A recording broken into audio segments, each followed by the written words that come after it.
Hyvää tätä päivää. Nostetaan taas hetkeksi käsiä pystyy, ketkä on ollut perjantaina tai lauantaina täällä mukana.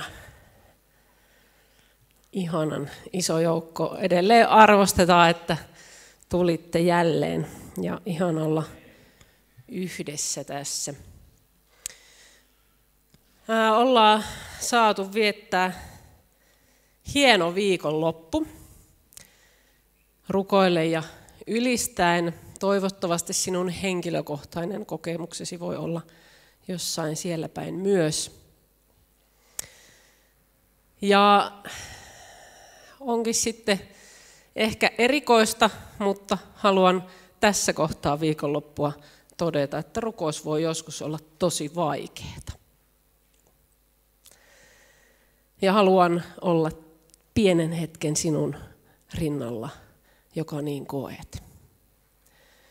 Jos me pystyttäisiin katsoa jostain tuolta maapallon yläpuolelta ja sitten rukous näkyisi siellä jonkun tietyn värisenä, niin sieltä saattaisi näyttää, että vau, rukousta on paljon ja se näyttää olevan helppoa, koska sitä on niin paljon. Tuolla Kiinan kohdalla saattaisi olla aikamoinen väriläiskä. Mutta sitten kun sieltä lähdettäisiin tulemaan zoomaten lähemmän maapalloa, lähemmän ja tultaisiin tähän saliin ja tultaisiin jonkun yksilön kohdalle tai monenkin yksilön kohdalle ja kysyttäisiin, että onko sinulle rukous helppoa, niin vastaus voisi olla, että ei.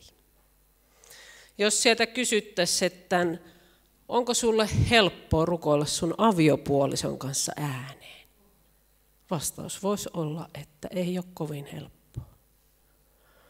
Jos kysyttäisiin, että onko sulle helppo rukoilla ääneen ihmisten edessä, tämän viikonlopun perusteella mun vastaus on, että aika usean kohdalla olisi, että ei ole helppoa. Mä oon testannut sen muutaman kerran. Voisi olla jollakin, että ei ole helppo sanottaa, ei ole helppo luottaa, että se rukous kuullaan. Eikä me pidetä täällä itsestään selvänä, että teille on ja edes itselle olisi rukous helppo asia. Osa ihmisistä kokee, että Jumala ei kuule rukouksia ollenkaan. Osa kokee, että Jumala valikoi kaikista maailman rukouksista osaan ja katsoo, että mitkä siellä rukouksista on hirmu pyhiä ja semmoisia onnistuneita ja hän ottaa ne ja vastaa niihin. Osa ajattelee, että Jumala valikoi rukoukset sen mukaan, kuka rukoilee. Että ikään kuin Jumala kuulisi joitakin toisia ihmisiä paremmin ja enemmän kuin toisia. Ja osa ajattelee, että Jumala kyllä kuulee jokaista ihmistä, mutta jokaisen ihmisen rukouksista valikoi ne viisaat ja fiksut rukoukset ja vastaa niihin. Moni kuulkaa kamppailee sen kanssa, että heidän rukoukset on jotenkin typeriä, että ei ne kelpaa Jumalalle. Mutta sitten on ihmisiä, jotka ajattelee, että Jumala kuulee kaikki rukoukset ja vastaa niihin. On valtavasti eroja siinä, miten me ajatellaan Jumala ja rukous yhdessä. Ja mä väittäisin, että jos rukous on vaikeaa, niin siihen löytyy vastaus sinusta itsestäsi. Se ei löydy mistään muualta. Jos minulle on rukous vaikeaa, niin selitys sille, miksi se minulle on vaikeaa, löytyy minusta. Ja se kannattaa etsiä. Jos sulle rukous on vaikeaa, etsi sille selitys. Moni nimittäin syyttää Jumalaa siitä. Ja me muututaan elämäaikana, meidän käyttäytyminen muuttuu, meidän tunteet vaihtelee, meidän kokemukset vaihtelee ja ne muuttaa meitä.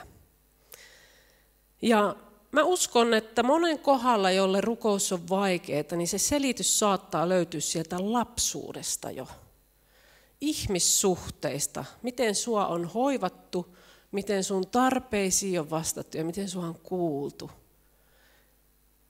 Se käsittämättömällä tavalla tulee meidän Jumalasuhteeseen ja me saatetaan alitajuisestikin ajatella, että Jumala on samanlainen huolenpitäjä, mitä on ollut ihmiset meidän elämässä. Voi olla, että jonkun kohdalla aikuisiällä on tullut niin vaikeita elämän tragedioita ja tilanteita, että on niin kuin horjunut se, että kuuleekohan Jumalan rukouksia. Kiinnostaako häntä ollenkaan, mitä minä hänelle sanon. Meidän täytyy ottaa Jeesus mukaan, kun me mietitään rukoilemista. Jeesus maan päällä ollessaankin rukoili. Hän rukoilee tälläkin hetkellä, se on sanottu. Mutta maan päällä vaeltaessaan Jeesus rukoili. Ja usein Jeesus vetäytyi rukoilemaan yksinäisyyteen ja usein hän vetäytyi rukoilemaan yön yli. Jos me ajatellaan Jeesusta, kun me tiedetään hänet, kuka hän oli maan päällä, niin voisi ajatella, että hänelle nyt olisi varmaan riittänyt semmoinen noin 5 minuutin rukous, ja jos hän nyt ollenkaan olisi tarvinnut meidän mielestä rukousta. Mutta jostain syystä Jeesus tykkäsi rukoilla jopa yön yli. Opetuslapset näki, kun Jeesus meni rukoukseen. He näki, kun Jeesus tuli sieltä. Ja he halusivat sitä samaa, mitä he näki. Ja he janos sitä itselleen ja he pyysi Jeesukselta, että Jeesus, opeta meidät rukoilemaan. Meille ei paljasteta Raamatussa, mitä siellä Jeesuksen yksinäisinä rukoushetkinä tapahtui, tai miten Jeesus sanotti Isälle itseään ja rukouksiaan. Se jää meille niin kuin hämärään. Mutta se, miten hänen rukoukset vaikutti, se meille esitellään. Jos me uskotaan, että rukouksilla on vaikutusta. Kun Jeesus aloitti työnsä maan päällä, hän vetäytyi rukoilemaan ja paastoamaan 40 päiväksi. Kun Jeesus lopetti palvelutyönsä maan päällä ristillä, hän päätti sen rukoillen. Hän rukoili niiden puolesta, jotka häntä oli kiduttanut. Hän rukoillen antoi itsensä Isän käsiin.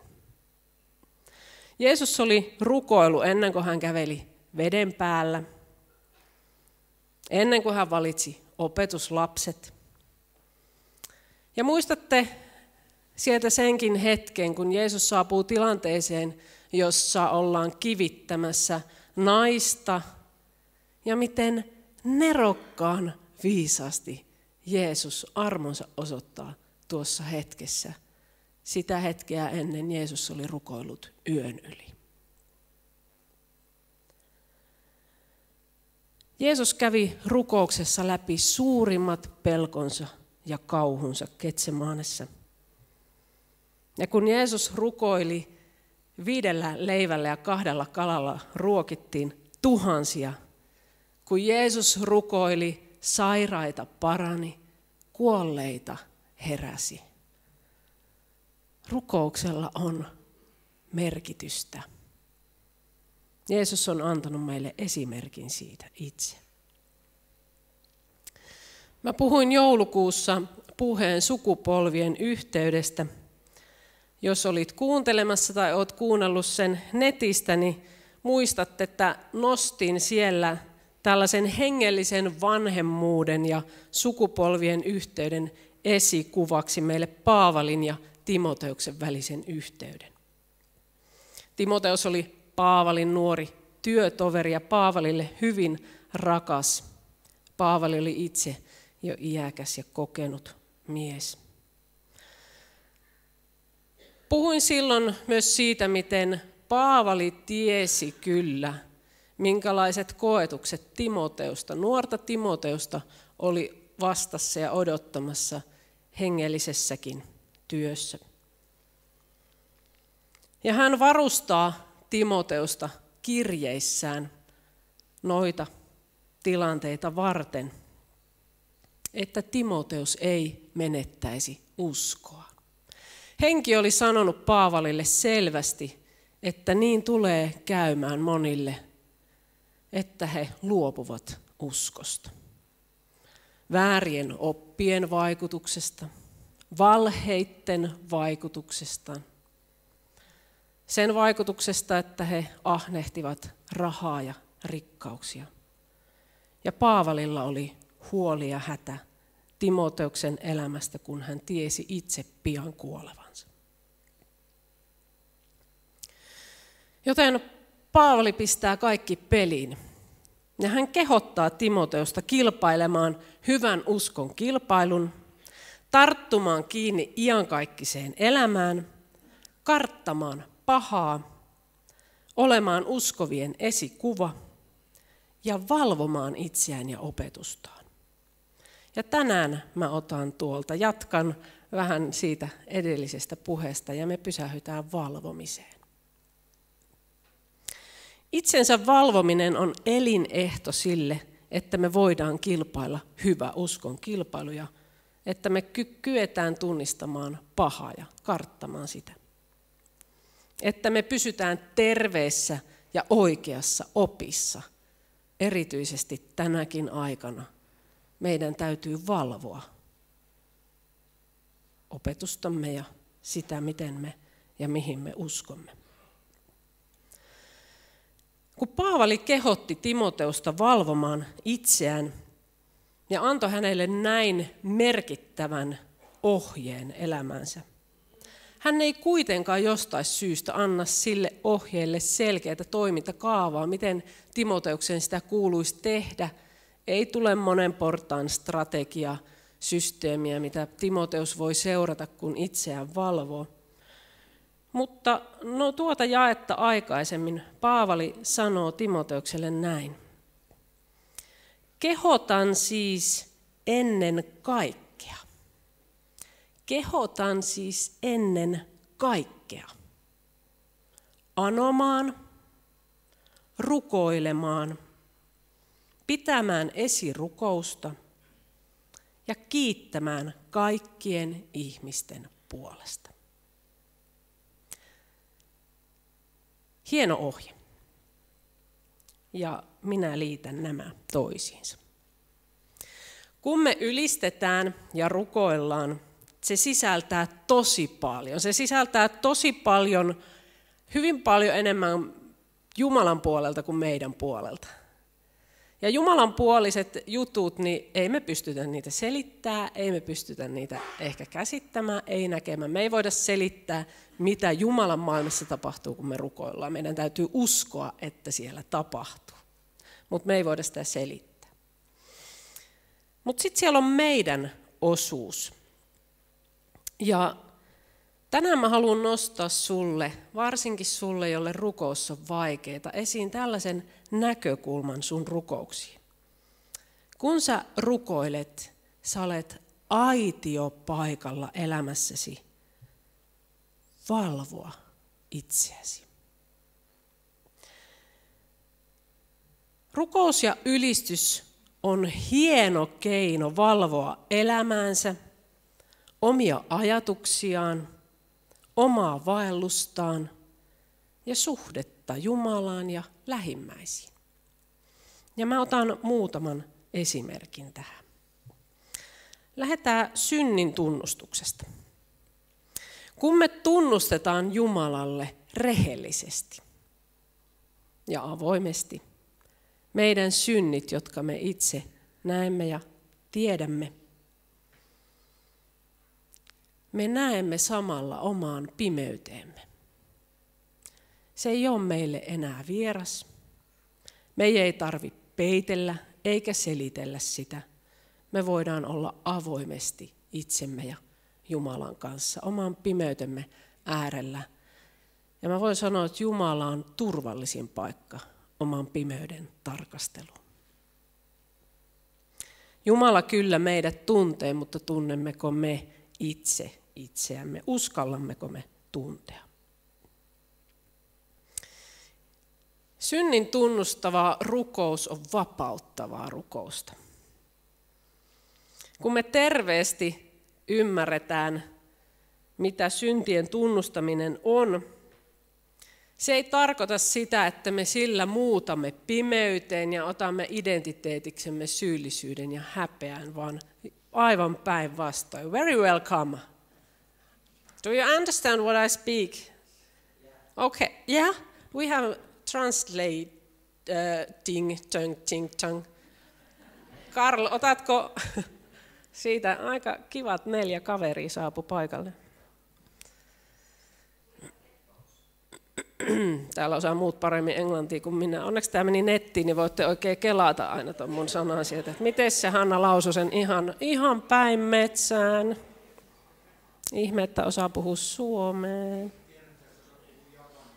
Ai, oliko se japani? Joo. Ai niin, se ting-tong-osuus. Terveisiä Eevalle, ting-tong. Okei, hyvä. Jatketaan. Missähän mä olin menossa? Varmaan siinä vapauttavassa meiningissä ja siinä, että se on nimenomaan tie pois häpeästä ja syyllisyydestä, kun me saadaan tunnustaa meidän synnit Jumalalle. Syntien tunnustaminen on myös askeleita eteenpäin. Jos me ei tehdä sitä, me jämähdetään tai me eletään menneisyydessä. Mutta se on askel eteenpäin terveellä tavalla ja rohkaisen meitä tekemään sitä usein ja valvomaan ja tarkkaamaan itseämme sen äärellä. Sä pystyt pitämään sun vaellusta paljon helpommin puhtaana, kun sä olet perillä siitä, mikä sinussa on vaarallista uskollesi. Sitten on tällainen ylistys ja palvonta, mitä ollaan täälläkin tänä viikonloppuna tehty monella tavalla. Kun me ylistetään Jeesusta, me nähdään meidän asenne häntä kohtaan. Meidän on hyvä valvoa meidän asennetta Jumalaa kohtaan. Hälytyskellojen tarvitsisi soida siinä kohtaa, jos meitä ei kiinnosta ylistää Jumalaa, tai me ei nähdä sitä tarpeelliseksi, tai me ajatellaan Jumala jollain tavalla itsemme alapuolelle. Silloin meillä on väärä asenne ja sitä täytyisi korjata. Valvo itseäsi. Tutki sinun ajatuksia.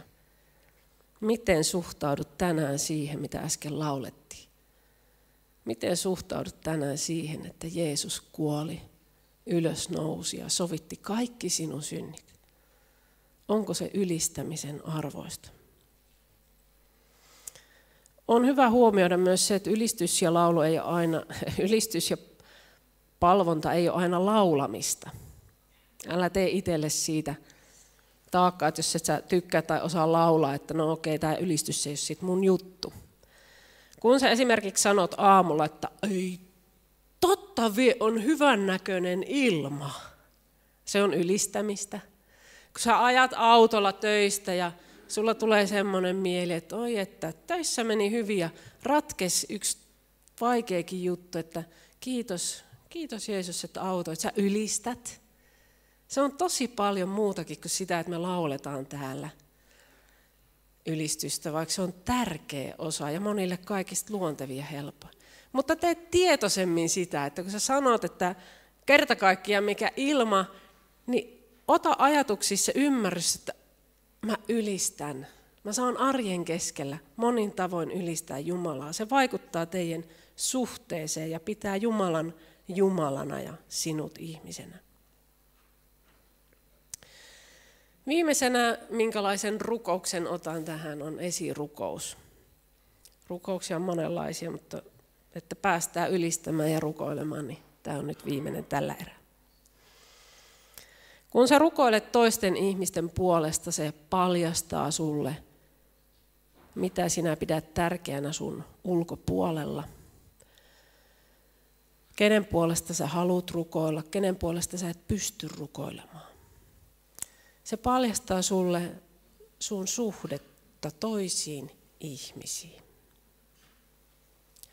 Se paljastaa sulle, minkälainen yhteys sulla on toisiin ihmisiin. Se paljastaa, jos sä rukoilet esimerkiksi seurakunnan puolesta, niin sä huomaat, mitä sä pidät siellä tärkeänä, mitkä asiat sua huolettaa. Ja musta on kiva ajatus se, että kun Jeesus pyysi opetuslapsia rukoilemaan elonkorjuuseen väkeä, niin ei tainnut kaverit tietää, että he rukoilikin itsensä puolesta. Ja kun sulla on huoli seurakunnasta jostain asiasta ja rukoilet, niin pidä mielessä, että vastaus voit olla sinä siihen rukoukseen. Ehkä Jumala kutsuu juuri sinua tarttumaan toimeen. Jos sulla on huoli seurakunnan ihmisten välisistä yhteyksistä, niin meppä peili eteen ja mieti, miten sinä vaikutat siihen yhteyteen. Valvotaan itseämme ja tarkataan ajatuksemme ja kilpaillaan hyvä uskon kilpailu. Kun me nähdään alueet, jossa meillä tarvitsisi olla jotain muutosta ja meillä hälytyskellot soi, mennään Jumalan eteen senkin kanssa ja pyydetään häntä auttamaan meitä. Voi olla, että jonkun ajan päästä sä huomaat, että vau, muutosta on tullut ja rukouksetkin on muuttunut. Jatketaan tästä. Rukoiletteko te? Ai niin, teillä oli aika monta. Ottakaa hyvä asento, tästä tulee mielenkiintoinen.